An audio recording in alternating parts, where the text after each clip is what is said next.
The security camera at the shops at Legacy captured something that would haunt investigators for years. A young woman laughing, walking confidently through the night air with a man beside her.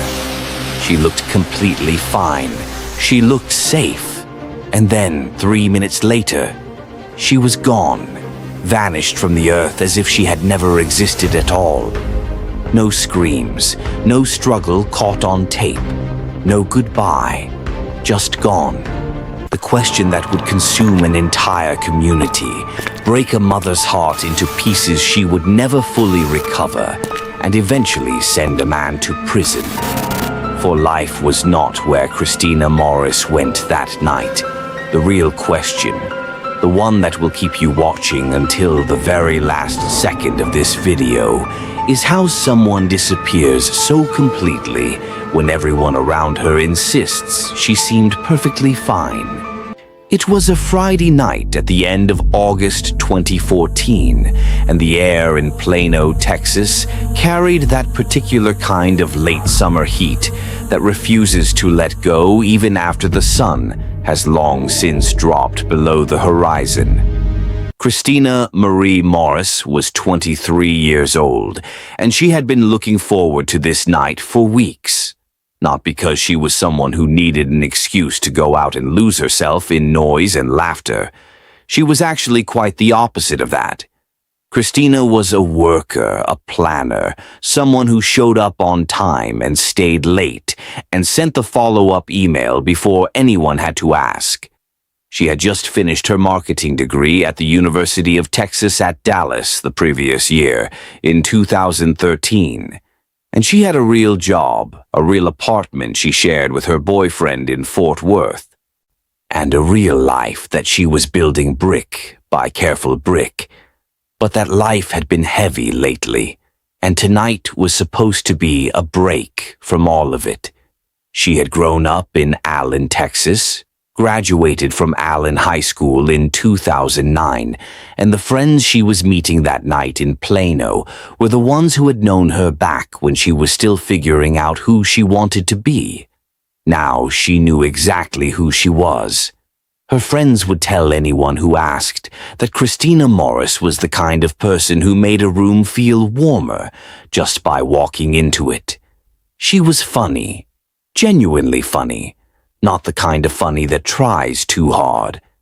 And she was bright in that specific way that shows up not just in grades, but in how a person notices things, how they listen, how they seem to understand the unspoken thing behind whatever you are actually saying.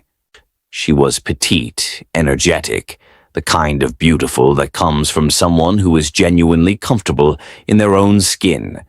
She lived by a quote she kept close. Dream as if you lived forever.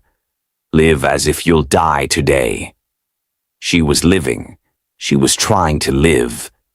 Her parents had divorced when she was still an infant, and she had grown up moving between two households, two families, two sets of traditions.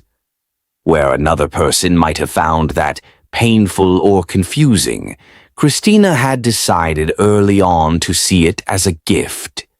Two families meant twice the love. She had always been someone who could find the version of a situation worth holding on to. Right now, though, the situation she was living in was harder to spin. Her relationship with Hunter Foster had started out full of promise. They had known each other since 7th grade. The kind of history that feels like it should mean something, like it provides a foundation that casual relationships simply do not have. They had reconnected as adults and moved in together in Fort Worth, and for a while it had felt like exactly the kind of love story that makes sense in retrospect. The two people who were always supposed to find each other, finally finding each other. But somewhere in the past several months, things had started to fray. Hunter was pursuing a modeling career, which meant stretches in New York, which meant parties and a lifestyle that Christina was not part of. She was the one going to work every morning. She was the one paying the bills when his checks were slow or inconsistent. She was the one at home, waiting, while the distance between them grew into something more than geographic.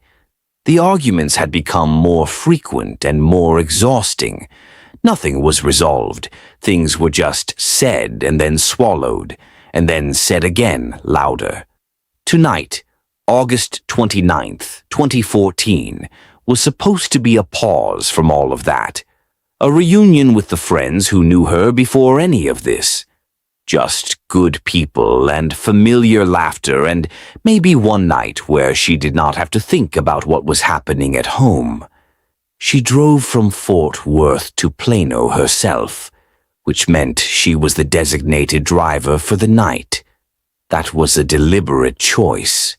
Christina did not want to be stranded, did not want to have to depend on anyone else to get her home. She was cautious that way. So while her friends drank freely at Paulina's apartment where the group gathered first, and while they continued drinking as the night carried them out to the shops at Legacy, and then to Henry's Tavern, and then to Scruffy Duffy's, Christina kept herself sober and kept her eyes clear and kept her keys in her purse. She was the one who would be driving home. She was the one who was in control of that. By around midnight, the group was deep into the kind of relaxed, loose night that good reunions tend to become. People were talking over each other and laughing too loud, and the night felt genuinely easy in a way that Christina had needed. But even here, even in this room full of people who loved her, something was pulling at her. Hunter had not answered her last few messages. She had sent something in the late evening, something asking if he was okay, or maybe just checking in. The kind of message that is half affection and half the quiet anxiety of someone waiting for a response that keeps not coming. Nothing. No reply. She kept her smile up. She kept talking. But people who knew Christina well could see the gloomy edge around her evening, the slight dimness that sat behind her eyes when she was carrying something she had not put down yet. Around 2:12 in the morning, something happened that threatened to unravel the careful control she had maintained all night. She reached into her purse and her keys were not there. She checked again, checked her pockets, checked the table and the floor and the space between the couch cushions. The keys to her car, the car that was supposed to take her home, the thing that made her feel secure, were gone. She texted Hunter immediately. The message was simple and direct. "I can't find my keys. Can you come get me?" She sent it and waited. Hunter did not answer. Now, at a party in Plano at 2 in the morning, she was stranded, sober, and completely alone in the way that you can only be alone when you are surrounded by people who are having a much better time than you are, and the one person whose voice you want to hear is simply not picking up. And then, a small mercy, she found the keys. They had slipped into a lining pocket she rarely used, or dropped to the bottom of her bag, or been somewhere perfectly logical the whole time. She had them. She could go home. But the relief lasted only long enough to be replaced by something sharper. Because when she found the keys and checked her phone, and Hunter still had not responded to the text about the keys, or to the earlier messages, or to anything she had sent that night, the frustration broke through whatever thin layer of patience she had been maintaining. She sent one final message. She apologized. For what, exactly, she may not have been fully sure, but people in struggling relationships often apologize as a way of reaching through the wall. And she noted that her phone battery was dying. That was the last message Christina Morris ever sent. Now, before we go further, I want to ask you something. This story is not finished yet. There is a man who knew where Christina was that night. There is a piece of evidence found in a trunk that changed everything. There is a verdict that came after years of searching, and a set of remains found in a rural field in Anna, Texas, that finally gave a family a place to grieve. If you want to know how this case was ultimately solved, if you want to understand what the evidence revealed and what it cost a family to find out, stay with us.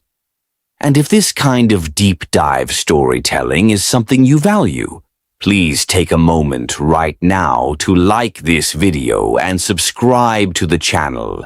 It is the single most powerful way you can tell us to keep doing this work. Back to that parking lot. The friends Christina had been with that night were wrapping up in the way that late nights at bars tend to wrap up.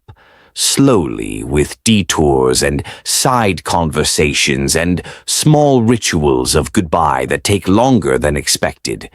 One of the friends, Paulina, would later tell police that she saw Christina leaving with someone, not being pulled away, not looking scared, walking beside a man named Enrique Arochi, or someone who moved in the same broad social orbit as Christina's high school friends without being anyone she knew closely.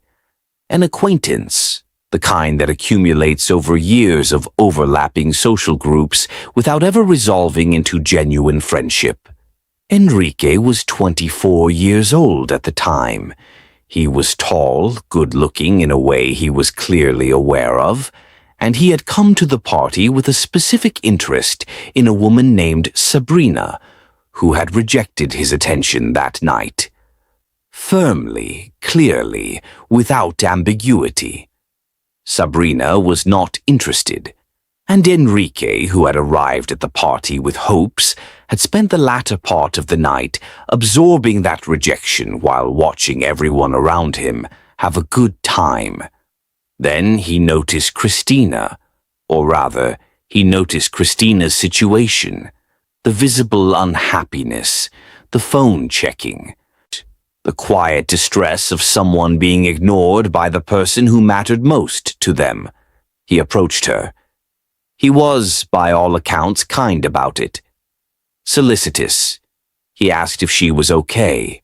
He listened when she explained vaguely that she was having a rough night. He may have offered to walk her to her car, or offered a ride, or simply offered to keep her company through the parking lot in the way that is often perfectly innocent and sometimes is not. Christina was cautious, but she was also 23 years old and tired, and had been awake for a long time, and her phone was dying, and the night had not gone the way she needed it to go. She knew who Enrique was, broadly.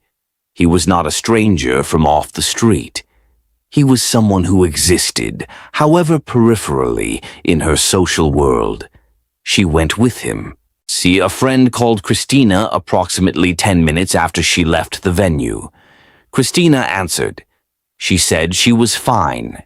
She said she was with Enrique. Her tone, according to the friend, was relaxed, not the voice of someone who felt unsafe, not the guarded flatness people sometimes adopt when they are in danger and cannot speak freely. She just sounded like someone who was heading home after a long night. The call ended normally. Then the security cameras picked them up. Christina and Enrique walking side by side through the parking lot of the shops at Legacy, heading in the direction of where cars were parked. Her gait easy, his gait easy. Nothing in the footage that looked like coercion or alarm. Just two people moving through a parking lot at 2:30 in the morning. The way thousands of people do every weekend in every city in the country. 3 minutes after they appeared on that footage, Enrique's car was captured leaving the apartment complex. Christina was not visible inside it. At least, not in the way you would expect. Not sitting in the passenger seat, not leaning against the window. The footage did not show her in the car. It also did not show her not in the car. It showed a car leaving. What was happening inside it? What had happened in those 3 minutes in that parking lot was not captured by any camera that anyone would find for a long time. Her car was still there, locked, undisturbed, exactly where she had parked it. Her phone went silent. Christina's friends started trying to reach her the next day. Calls went unanswered. Texts sat unread. By Sunday, co-workers who expected to see her at work were noticing her absence and mentioning it to each other with the low-grade worry that has not yet become full alarm. Christina was not the kind of person who disappeared without a word. She did not miss work. She did not go quiet. When she was unreachable, something was wrong. By Monday, September 1st, 2014, the worry had sharpened into something that could no longer be politely ignored. Her friends reached out to her mother, a woman named Johnny Morris, who had also not heard from Christina since before the party. Johnny, for a moment, might have reasoned through the possibilities. Maybe Christina needed space from everything. Maybe she and Hunter had worked something out and they were taking a weekend away. But even as those possibilities formed, they collapsed under their own improbability. Christina always checked in with her mother. Always. On September 2nd, 2014, Christina Morris was officially reported missing to police. It had been 3 days since anyone had seen or spoken to her. 3 days since she walked through that parking lot with Enrique Arochi and disappeared from every record of her life. The investigation that followed would become one of the most closely watched missing persons cases in the Dallas-Fort Worth area in years. Police began where you always begin, with the last known people who saw her. They found Paulina, who described the evening in detail. They found other friends who filled in the timeline. And they found the name Enrique Arochi surfacing again and again from multiple people as the person Christina was last seen leaving with. They also found Hunter Foster, who was now devastated and terrified and barely holding himself together by the time investigators reached him. Hunter had received Christina's final messages, or had not received them in real time, depending on who was asking and which version of events he was giving. He had been out in Dallas that night. He had been, as it eventually emerged, involved in something that made him intensely reluctant to hand over his phone or cooperate too transparently with the police investigation. That reluctance read, from the outside, as guilt. Investigators noted it. They watched Hunter carefully. They cross-referenced his location data, his communications, his contacts for the night Christina disappeared. And what they found was not the profile of a man who had harmed his girlfriend. What they found was a man who had been participating in an illegal substance deal that night, a transaction that had, as it turned out, been conducted with an undercover federal officer, which explained with a kind of absurd clarity why Hunter was so unwilling to show anyone his phone. The last thing he needed on top of searching for a missing girlfriend was a drug charge. The federal situation was a separate matter. What it established for the purposes of the investigation into Christina's disappearance was that Hunter Foster had a confirmed alibi for the night of August 29th. His phone was tracked. His location was tracked. He was in Dallas. He was not at the shops at Legacy. He was not in that parking lot. Whatever had happened to Christina that night, Hunter was not responsible for it. Which brought everything back to Enrique Arochi. Enrique came in to speak with investigators voluntarily, at least at first. He was cooperative in the way that people are cooperative when they believe they have enough cover to manage the conversation. He confirmed that, yes, he had been at the party. He confirmed that he had left at the same time as Christina, that they had walked toward the parking lot together. He said they had parted ways at the edge of the complex. He said he had gotten in his car and driven home. He said he had no idea what had happened to her after that the last time he saw her she was fine, heading toward her own car. He had been very intoxicated, he explained. There were gaps in his memory. He was sorry he could not be more helpful. Investigators listened carefully. They noted everything. And then they started asking the follow-up questions that are designed not to catch someone in a lie exactly, but to identify the places where a story has been engineered rather than simply remembered. There were inconsistencies, small ones at first, the kind that could be attributed to a genuinely hazy night and a genuinely bad memory.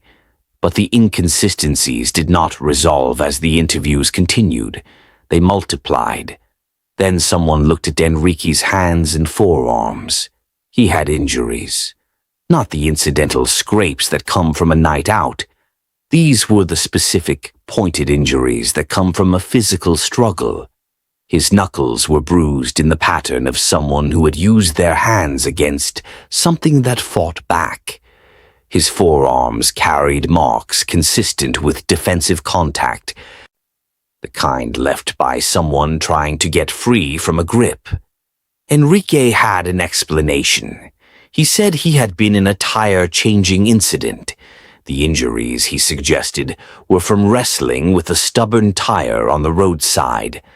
This explanation lasted approximately as long as it took investigators to absorb it and decide they did not believe it. When they pressed, the tire story shifted. Now it was a fight. Some unknown person, somewhere, for reasons Enrique could not fully articulate. He had gotten into a fight, and that was where the injuries came from. The explanation changed. The injuries remained. By this point, investigators wanted to search Enrique's car. But at this stage of the investigation, they did not yet have the legal grounds for a warrant. Enrique had not been charged with anything. He was a witness who had given a voluntary statement. His car was his property. They could not simply take it apart because they had a bad feeling about his knuckles and his shifting story. So they watched. And what they watched was deeply disturbing. Surveillance footage, gathered as part of the expanding investigation, captured Enrique at a car wash in the days following Christina's disappearance. He was not washing his car the way a person washes a car, the perfunctory, occasional maintenance that most people perform. He was cleaning it the way someone cleans something they need to be clean, obsessively, returning to the same sections, scrubbing, going over the same areas multiple times, paying particular attention to the interior. He showed up to work the day after Christina vanished, but he was 3 to 4 hours late. His co-workers noticed that he was walking awkwardly. He complained about pain in his ribs. He seemed stiff and uncomfortable in a way that went beyond a hangover or a late night. The pieces were accumulating. They were not yet a complete picture, but they were accumulating. When investigators finally examined Enrique's car in detail, with the warrant that the growing body of evidence eventually justified, what they found shifted the entire investigation into a different register. The right front fender of the car had been damaged, not old damage, not the kind of ding that accumulates over years of ordinary driving. Recent damage. And in the interior of the car, in the main cabin, in the seams of the seats, and most significantly in the trunk, they found DNA. They found Christina Morris's DNA. Not a trace. reality, not an ambiguous particle that could be dismissed as the result of casual proximity. Her DNA was present extensively throughout the trunk of the car, in quantities and distribution patterns that told a story entirely inconsistent with any innocent explanation. Christina had been in that trunk. This was the moment the case against Enrique Arochi stopped being circumstantial and became something that a prosecutor could take to a jury. Before we get to the arrest, the trial, the moment a jury delivered a verdict after 2 days of deliberation, I want to take a moment here because we are roughly halfway through this story, and it is about to get more difficult. If you are finding value in this telling, if you believe that cases like Christina's deserve this kind of careful, detailed attention, please consider hitting the like button right now. It takes 2 seconds and it tells the algorithm that this content matters. And if you are not already subscribed, now is a good time. There is a lot more to this story, and there is more to come after it. The arrest of Enrique Arochi came in December 2014. It had been 4 months since Christina disappeared. 4 months during which her family had not slept properly, had not been fully present in any room they occupied, had spent every waking hour in the suspended terror of not knowing. 4 months during which the investigation had quietly, methodically gathered the evidence required to move from suspicion to action. The charge was aggravated kidnapping. Enrique was taken into custody, and his bond was set at $1 million, a reflection of the seriousness of the charge and the flight risk assessment of a man who had a great deal to lose and had already demonstrated a willingness to alter his story under pressure. He was held, and he maintained from the moment of his arrest that he was innocent. He pleaded not guilty. Christina was still missing. Her body had not been found. The absence of a body presented the prosecution with a genuine challenge. Criminal cases are prosecuted without bodies with some regularity. It is not the impossibility that television sometimes suggests, but it requires that the other evidence be overwhelming and coherent. The prosecution had the DNA. They had the car wash surveillance. They had the injuries. They had the inconsistent statements. They had the phone data showing that Christina's and Enrique's phones had been pinging the same cell tower until 4:56 in the morning on August 30th. And that Christina's phone had then gone dark approximately an hour later. But they also had a defense team that was determined and strategic. The defense's central argument focused on the DNA evidence. Their position was that the lab had engaged in cross-contamination, that the presence of Christina's DNA in Enrique's car was the result of error rather than evidence of a crime. This was not a frivolous argument. DNA cross-contamination is a real phenomenon. It happens. Defense attorneys raise it in cases where the forensic collection or testing protocols are not perfectly documented.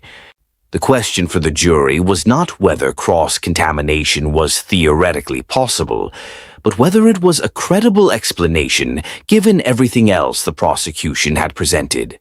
The prosecution responded by painting the full picture. They presented Enrique's suspicious behavior in the aftermath of the disappearance. They presented the car wash footage.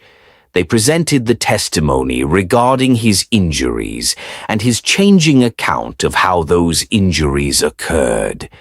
They presented what investigators had found on his phone, videos described as disturbing, content that spoke to Enrique's character and attitudes toward women in ways the defense could not easily contextualize or explain away. They presented the timeline. The mathematics of what had happened in that parking lot were inexorable. Christina went in with Enrique. Say, Enrique's car left 3 minutes later. Christina's car stayed where she had parked it, and Christina's phone went silent within the hour. Whatever happened in those 3 minutes in that parking lot, there was no version of it in which Enrique Arochi was innocent of wrongdoing. The jury deliberated for 2 days, 2 days of reviewing the evidence, of discussing what they had heard, of applying the standard that the law requires, guilty beyond a reasonable doubt, not guilty beyond all conceivable doubt, beyond reasonable doubt. On a day in September 2016, 2 years after Christina Morris disappeared from a parking lot in Plano, Texas, the jury returned with their verdict. Guilty. Guilty of aggravated kidnapping in the first degree. In the courtroom, people who had spent 2 years fighting for Christina, her family, her friends, the investigators who had worked the case, felt the weight of that word fall through them in ways that were not purely relief, because the verdict confirmed what they had known and feared and hoped was not true. It confirmed that Enrique Arochi had taken Christina. It confirmed the worst.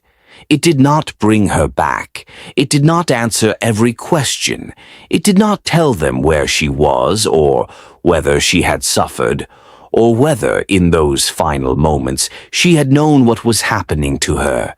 But it said that the person responsible had been found, and that the justice system had looked at what he had done and refused to look away.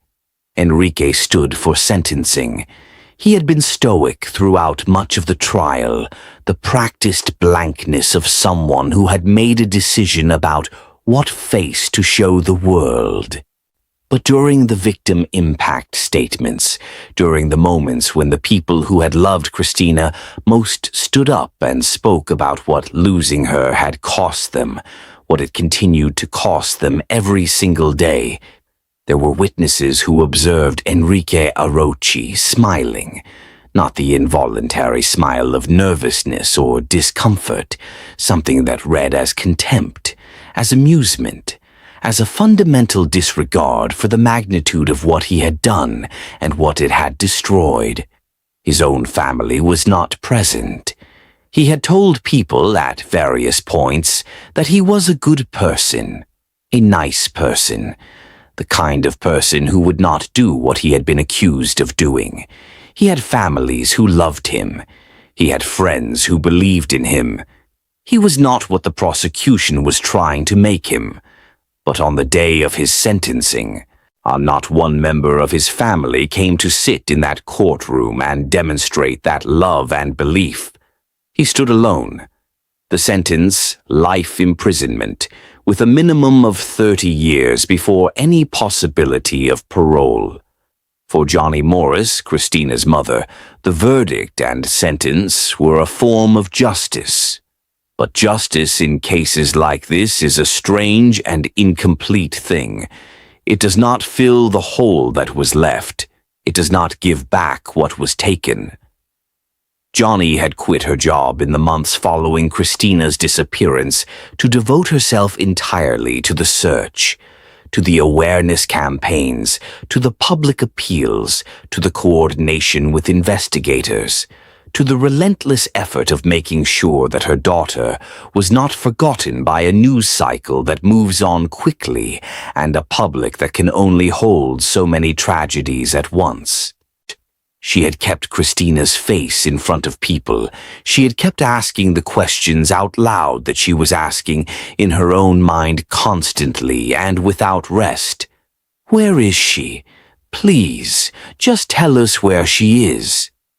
In March 2018, almost 4 years after Christina Morris walked through a parking lot and was never seen alive again, a set of skeletal remains was discovered in a rural area near Anna, Texas. The location was not close to where she had disappeared.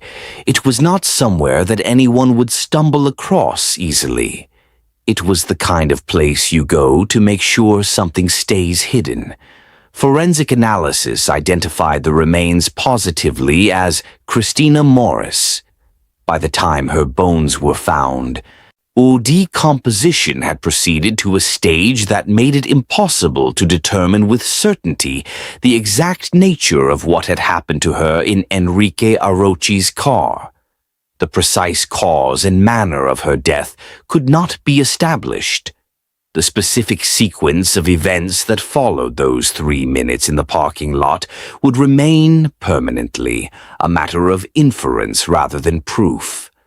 The full truth of what Christina endured in the hours after she walked off that security footage belonged now only to Enrique Arochi, and Enrique Arochi was not telling it.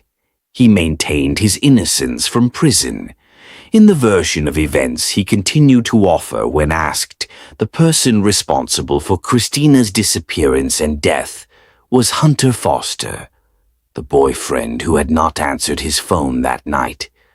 The man who had been confirmed by phone records and witness accounts to be in Dallas, miles away, at the time Christina vanished. Enrique pointed at Hunter even as the evidence pointed relentlessly back at Enrique. It is worth pausing here to think carefully about what Christina Morris's case actually reveals. Not just about Enrique Arochi, but about the nature of danger and the particular way that certain kinds of threats operate. Because the instinct, when we hear about a young woman who disappeared from a public parking lot, is to search the story for the mistake she made. The lapse, the moment of carelessness that opened a door she should have kept closed. And when you look for that moment in Christina's story, you do not find it. She was the designated driver. She stayed sober all night so that she could drive herself home and not depend on anyone else.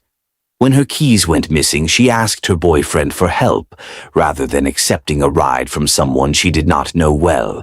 And when her boyfriend failed to answer, she found her own keys and prepared to drive herself. When she left the venue, she was in a public place with a person who was known to her social circle, and she answered a friend's phone call 10 minutes after leaving to confirm that she was fine.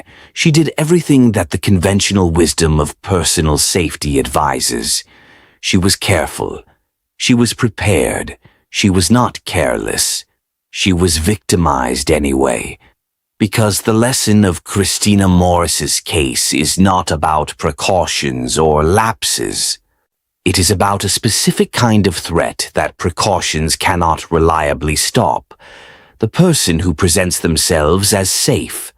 The person who occupies the social spaces that are supposed to be trustworthy. The party with old friends.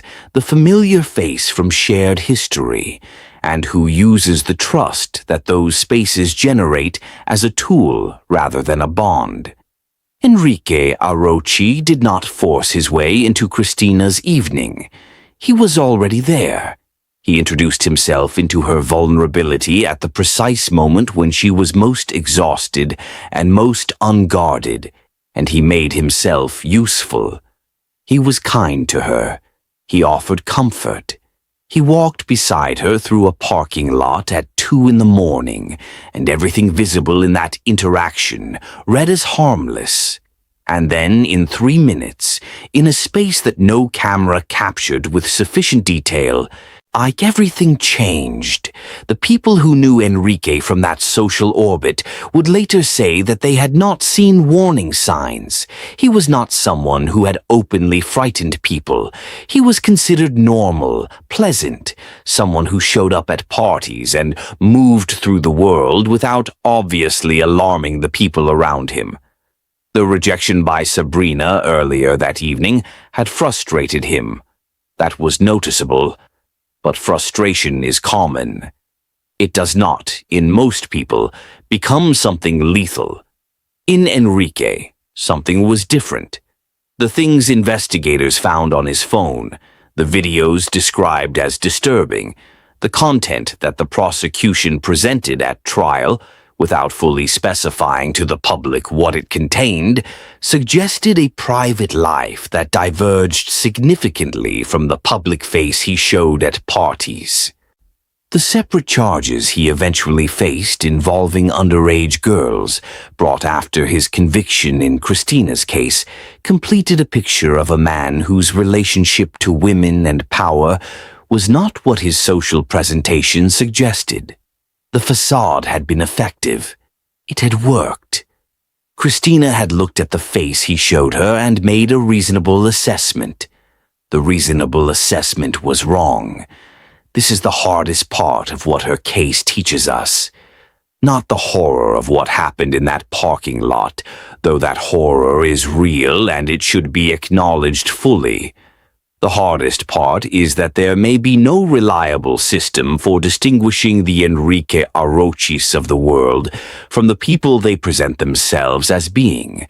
The danger is not always visible. It does not always announce itself.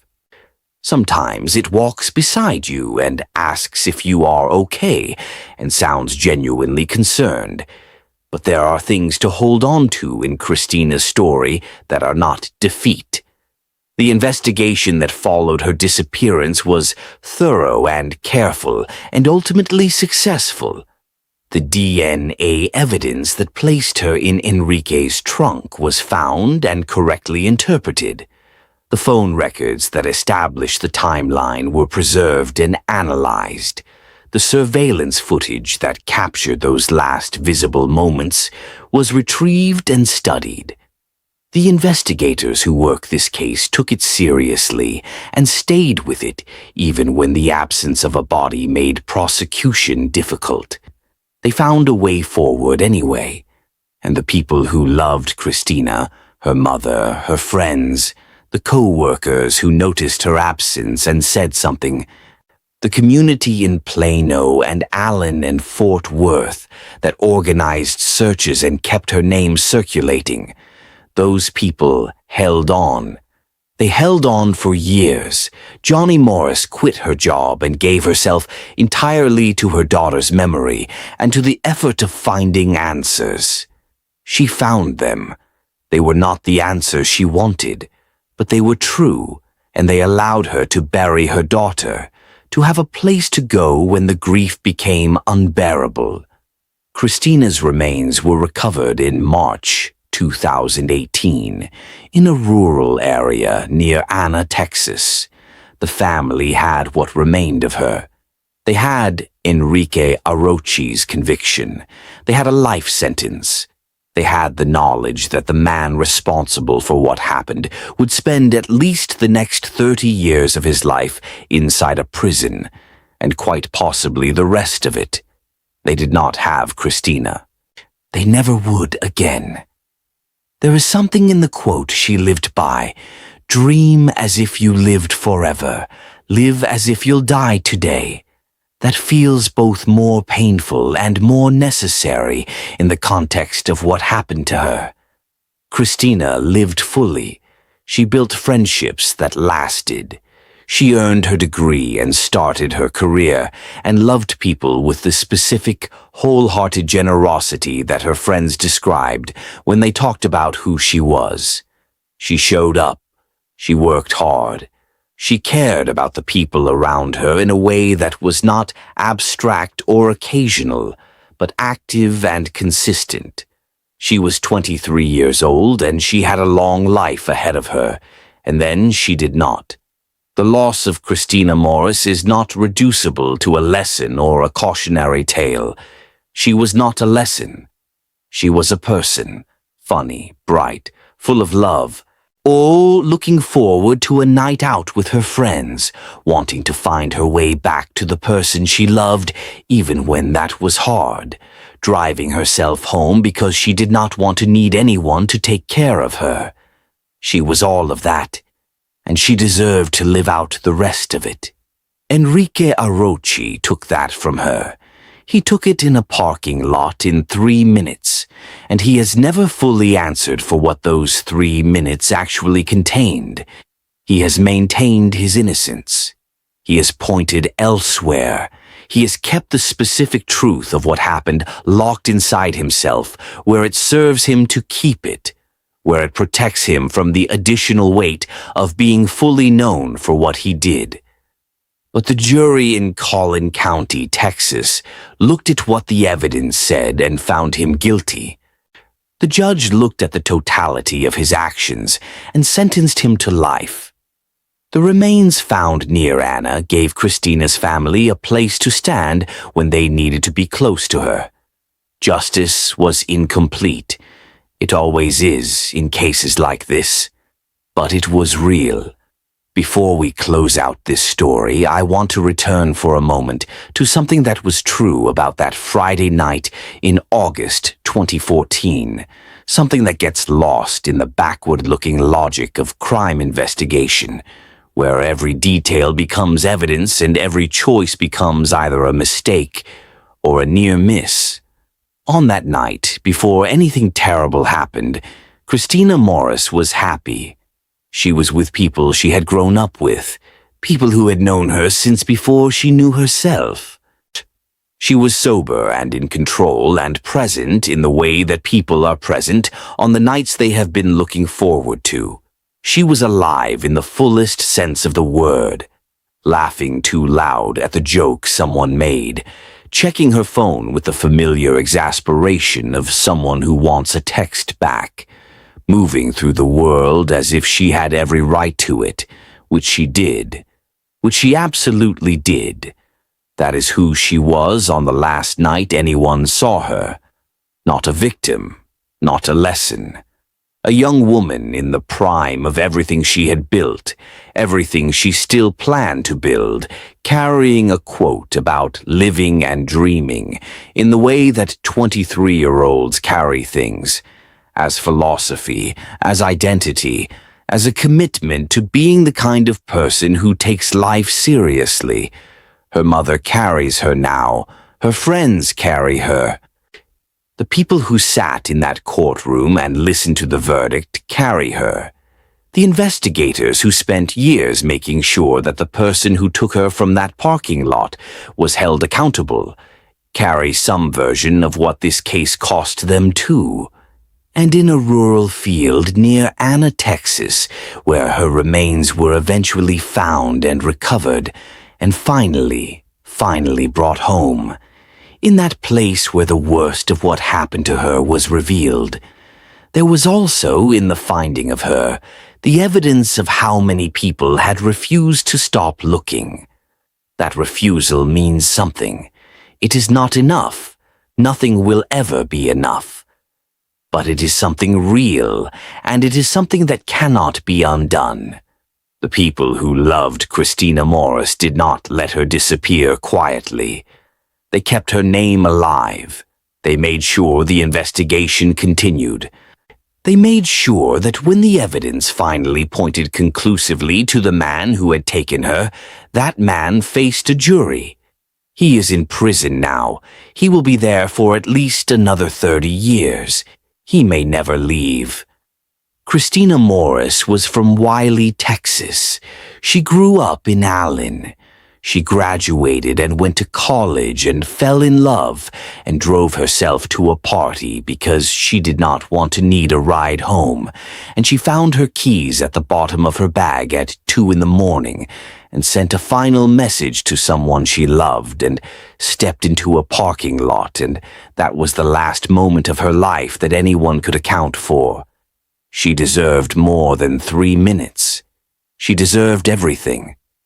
If you have stayed with this story to the end, and if you did, thank you, genuinely. Please take a moment to leave a comment below. Tell us what stayed with you. Tell us what you want us to cover next. Tell us about the cases in your own community that deserve this kind of attention and this kind of time. Cases like Christina's do not solve themselves. They require people who care enough to keep asking, keep watching, keep refusing to let the record stand incomplete. Like this video if it moved you. Subscribe if you want to be here for the next one.